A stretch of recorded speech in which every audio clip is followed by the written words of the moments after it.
دلیل دے دی حضرت علی پاک رضی اللہ تعالیٰ عنہ نے. تو اس سے ثابت ہوا کہ جنازے کے پیچھے چلنا یہ افضل ہے. جنازے کے ساتھ یعنی پیچھے پیچھے چلنا یہ افضل ہے، افضل ترین عمل ہے. تو حضرات کرام قدر، کیونکہ یہ حدیث بڑی طویل ہے اور یہاں پر انہوں نے حضرت ابو سعید نے کہا اللہ کی قسم میں ایک انصاری کے جنازے میں حاضر ہوا.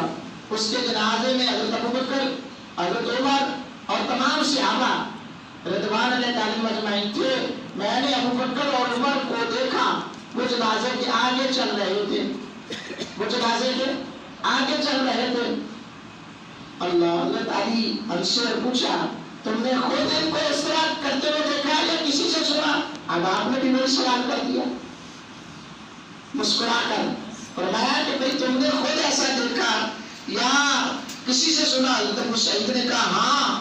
حضرت علی نے کہا اگر تمہارے علاوہ کوئی اور مجھ سے کہتا تو میں اس کی تصدیق نہ کرتا، لیکن میں خوب جانتا ہوں کہ جھوٹ بولنا تمہاری شان میں نہیں ہے. یہ حضرت علی پاک کے جملے حضرت ابو سعید خدری رضی اللہ تعالیٰ عنہ کے بارے میں، یہ آپ کی شان میں نہیں ہے. اللہ ان دونوں کی مغفرت فرمائے. اس امت میں سب سے افضل ابو بکر بن ابی قحافہ اور عمر بن خطاب تھے. تو اللہ ان کو علم ہے وہ اب کہاں ہے. تو فرمایا کہ وہ ان کی حکمت ہو سکتی ہے کہ وہ کیوں چل رہے تھے، لیکن چونکہ میں نے لجپال کریمہ علیہ السلام کو یہ ایسا فرماتے ہوئے سنا ہے. حضرات کرام قدر، میرے محبوب علیہ السلام سے پیار کرنے والوں، جنازے کے حوالے سے جنازے پر آنسو بہانا، یعنی کہ ایک ہوتا ہے آہو پکار کرنا، ایک ہے آنسو بہانا اور ایک ہے نوحہ کرنا. نوحہ کرنے کے بارے میں مسلم شریف کے اندر یہ حدیث موجود ہے. سرکار علیہ السلام نے ارشاد فرمایا کہ بہت سی مسجدیں اپنے گھر والوں کے رونے کی وجہ سے عذاب میں مبتلا ہوتی ہیں.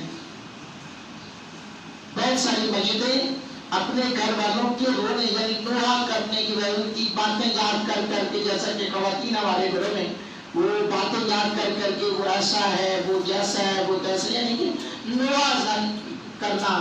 یہ سرکار نے فرمایا یہ بہت ساری مسجدیں جن کو ان کے گھر والوں کے رونے کی وجہ سے عذاب ہوتا ہے.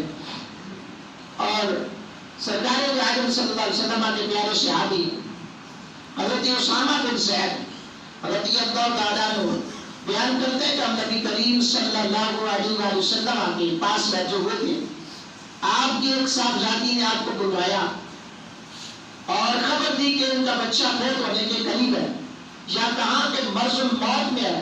رسول اللہ صلی اللہ علیہ وسلم نے قاسم سے فرمایا کہ واپس جا کر ان سے کہو جو اللہ نے لے لیا اسی کا تھا اور جو اس نے دیا وہ بھی اسی کا ہے. ہر چیز کی اس کے ہاں ایک مدت مقرر ہے.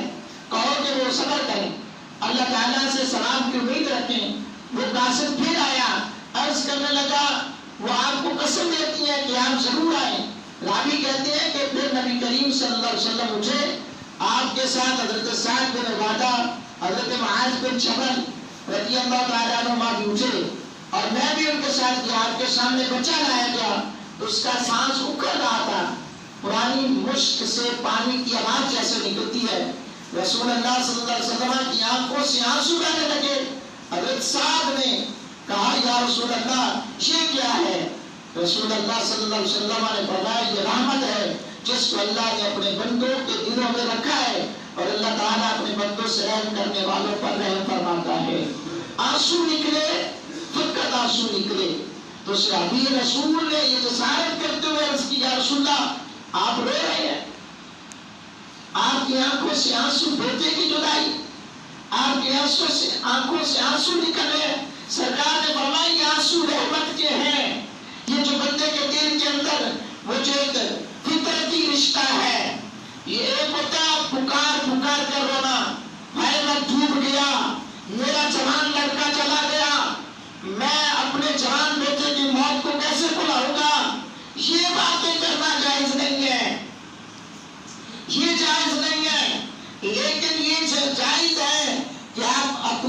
جنازے کو دیکھ رہے ہیں اور وہ آپ کے سامنے رخصت ہو رہا ہے، آپ کا باپ ہے، بھائی ہے، ماں ہے، وہ جا رہی ہے، وہ اس وقت فطرتی جو آنسو ہیں وہ نکل رہے ہیں، تو وہ نکلنا رحمت کی امید ہے۔ اور سرکار فرماتے ہیں اللہ تعالیٰ نے بندوں کے دلوں میں رحم رکھا ہے، اور اللہ تعالیٰ اپنے بندوں میں سے رحم کرنے والوں پر رحم فرماتا ہے۔ حضرات وقار میرے کریم آقا علیہ الصلوۃ والسلام کے غلاموں، اور نماز جنازہ کے ساتھ جانا، پڑھنے کے ساتھ بعد رکنا اور دفن کرنے تک رہنا، اس کے بارے میں حدیث حضرت سیدنا ابو ہریرہ رضی اللہ تعالیٰ عنہ سے مروی ہے کہ رسول اللہ صلی اللہ علیہ وسلم نے ارشاد فرمایا، جو شخص نماز پڑھے جانے تک جنازے کے ساتھ رہا، اسے 1 قرات اجر ملے گا۔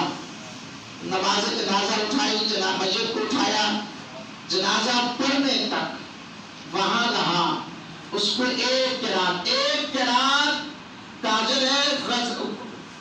اور پہاڑ جو ہے اس کے وزن کے برابر اللہ تعالیٰ بندے کو جزا عطا فرماتا ہے، ثواب عطا فرماتا ہے۔ اور سرکار فرمایا جو شخص دفن تک رہا اس کو 2 قرات اجر ملے گا۔ اور یہاں پہ پوچھا گیا قرات سے کیا مراد ہے؟ فرمایا 2 بڑے پہاڑوں کے برابر۔ شاعر کہتے ہیں حضرت عبداللہ بن عمر صرف جنازہ پڑھ کر چلے جاتے تھے، حضرت ابو ہریرہ رضی اللہ تعالیٰ عنہ سے حدیث سنی تو کہنے لگے ہم نے بہت سے قراتوں کو ضائع کر دیا۔ یعنی اتنا تجسس پیدا ہوتا صحابہ کرام کے اندر عبادت کے لیے۔ اور سرکار اعظم صلی اللہ علیہ وسلم کے غلاموں کے اندر ایک اور جو اہم بات میں کرنا چاہتا ہوں میرے دوستو، یہ جنازے سے ریلیٹڈ ہے۔ ہم بعض اوقات جیسا کہ میرا بھائی گاؤں میں ہے، میں یہاں سے گاؤں تو چلا گیا جنازے کے لیے، لیکن اذان ہوئی نماز پڑھنے کے لیے نہیں گیا۔ بعض اوقات ایسا بھی ہوتا ہے، یہ وجہ سے کہ مسجد ہے اس گلی میں، اگلی گلی میں، یا اس سے 2-4 گلیاں چھوڑ کر مسجد ہو جاتی ہے، اذان ہو رہی ہے، میت کے پاس بیٹھے ہیں، اذان ہو رہی ہے، رب کے گھر سے بلاوا آ رہا ہے، تو جنازہ جو فرض کفایہ ہے اس کے لیے انتظار کر رہے ہیں، لیکن رب کے گھر سے بلاوا آ رہا ہے نماز کے لیے، حی علی الصلاۃ، نماز نہیں پڑھنے آتی۔ جنازے میں 11 صفحے، 7 صفحے، 15 صفحے ہو گئی، اسی محلے کی مسجد ہے، اس مسجد میں وہی نمازی ہے، یا 2 4 6 اور آ جائیں گے، باقی بس باہر بیٹھے کفے لگاتے رہیں گے، وہاں باہر بیٹھے اپنی 6 مغیوں میں مصروف رہیں گے۔ میرے دوستو، میرے محبوب علیہ الصلوۃ والسلام کے غلاموں، یہ دعوت فکر ہے ہم سب کے لیے۔ ایک دن میں نے بھی مرنا ہے، ہم سب نے مرنا ہے، سب نے جانا ہے، لیکن اپنے لیے بھی کچھ کر لو، اپنے اعمال کو بہتر کر لو۔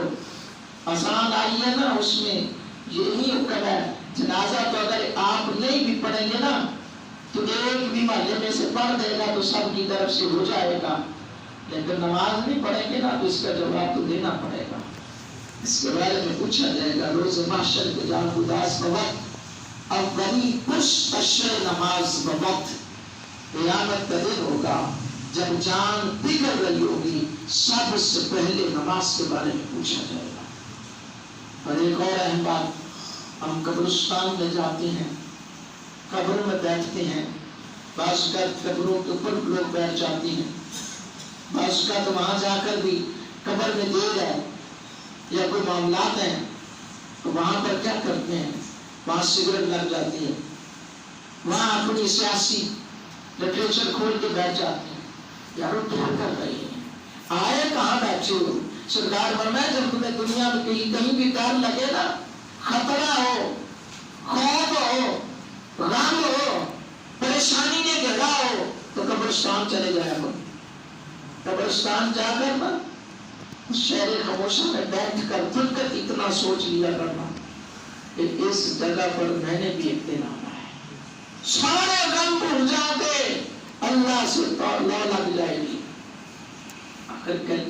آخر بات کیا ہے، ہم حقیقت میں ہم وقتی طور پر ایسا بھی ہوتا ہے اب اور بات نکل آئی ہے، ایک لمحہ ہم رو رہے ہوتے ہیں، دوسرے لمحے میں کھانا جب آتا ہے تو بوٹیاں تلاش کر رہے ہوتے ہیں، آواز آ رہی ہوتی ہے یار کہنا دو چار بوٹیاں باندھے، یعنی کہ ایک لمحہ ہم اپنے جدائی کا غم منا رہے ہیں، دوسرے لمحے پر ہم کیا کر رہے ہیں، اور پھر ایک لمحہ ہم نماز جنازہ کے لیے کھڑے ہیں، تکبیرات ہو رہی ہیں، دعائیں مانگ رہے ہیں، اللہم اغفر لحینا ومیتنا وشاہدنا وغائبنا، یہ دعائیں مانگ رہے ہیں، دوسرے لمحے راستے میں آ رہے اذان ہو جاتی ہے، ادھر ہو گیا کوئی ادھر ہو گیا، مسجد کا دروازہ کراس کر کے نکل گیا۔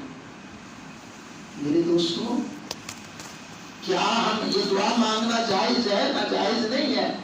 کیا ہم اس دعا کا انتظار کریں گے کہ کوئی ہمارے لیے جنازے کی دعا پڑے گا تو ہماری بخشش ہو جائے گی، ہمارے لیے کوئی دعا کرے گا ہماری بخشش کا سامان بن جائے گا؟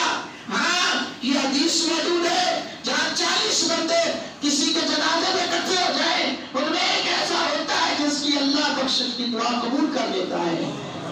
اور یہ بھی ہے کہ جنازہ پڑھنے جانا چاہیے، فرمان ہے کہ بہت سے ایسے جنازے ہیں جہاں پر جنازہ پڑھنے آنے والوں کی وجہ سے سب کی بخشش ہو جاتی ہے، اور بہت سے ایسے جنازے ہوتے ہیں جن کی پڑھنے جا رہے ہیں ان کی وجہ سے سب کی بخشش ہو جاتی ہے۔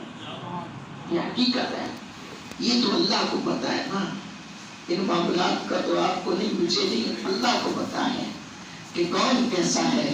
ہمارا تو کام ہے بس اللہ کی بارگاہ میں دعا کرتے رہنا، ہمارا تو کام ہے بس اس کی بارگاہ میں سر سجود ہوتے رہنا۔ آج کے اجتماع میں اور بھی بہت سارے موضوعات تھے، لیکن میں اس موضوع کو اس لیے لے کر آیا تاکہ ہمیں ہماری نسلوں کو پتا ہو، ان نوجوانوں کو پتا ہو۔ جہاں میں نے شروع میں بات کی فیس بک، یوٹیوب، واٹس ایپ، ایمو اور دیگر چیزوں پہ ہم ٹائم ضائع کرتے ہیں، وہاں آپ زندگی میں کم از کم اور نہیں اپنے لیے زندگی میں رات کو سوتے وقت یہ سوچنا شروع کر دے کہ آج میں نے کیا کیا ہے، آج میں نے کیا کیا ہے۔ جب آپ یہ سٹیپ اٹھائیں گے آہستہ آہستہ آپ مسجد کی طرف آنا شروع ہو جائیں گے، یار میں کیسا بنتا ہوں، اور پھر رب ناراض ہوتا ہے نا، روزی نہیں چھینتا، سجدے کی توفیق چھین لیتا ہے، اور وہ بندہ بڑا خوش وقت ہوتا ہے جس کے دروازے پہ کوئی آ کر دستک دے نا کہ یار ایک ٹائم کا مجھے کھانا کھلا دو، وہ بندہ خوش ہونا چاہیے اسے کہ یار بس میں اس قابل ہوں کہ تیرے بندے کو کھانا کھلا رہا ہوں۔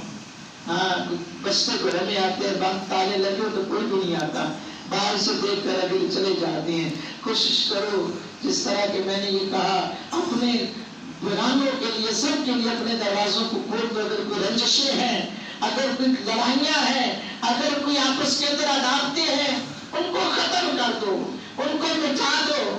آپ اس صلہ رحمی کے ساتھ چلو۔ قرآن کہتا ہے وَصُلُحُ خیر، صلح میں بہتری ہے، صلح میں اچھائی ہے۔ اگر آپ کے ساتھ کسی نے زیادتی کی ہے، یارو حضور علیہ السلام کی عظمت پہ قربان جائے، پتہ مکہ ہوا نا تو سرکار نے ابو سفیان رضی اللہ تعالیٰ عنہ کو حضرت عباس لے کر آئے، کہا کہ یا رسول اللہ، لوگ یہ ان کا بڑا مقام ہے مکے میں، قریش میں بڑا مقام ہے، تو یہ چاہتے ہیں کہ کوئی مجھے مقام مل جائے۔ فرمایا جاؤ کہہ دو جو ابو سفیان کے گھر آ کر رک گیا اس کو امان مل جائے گی، اس کو امن مل جائے گا۔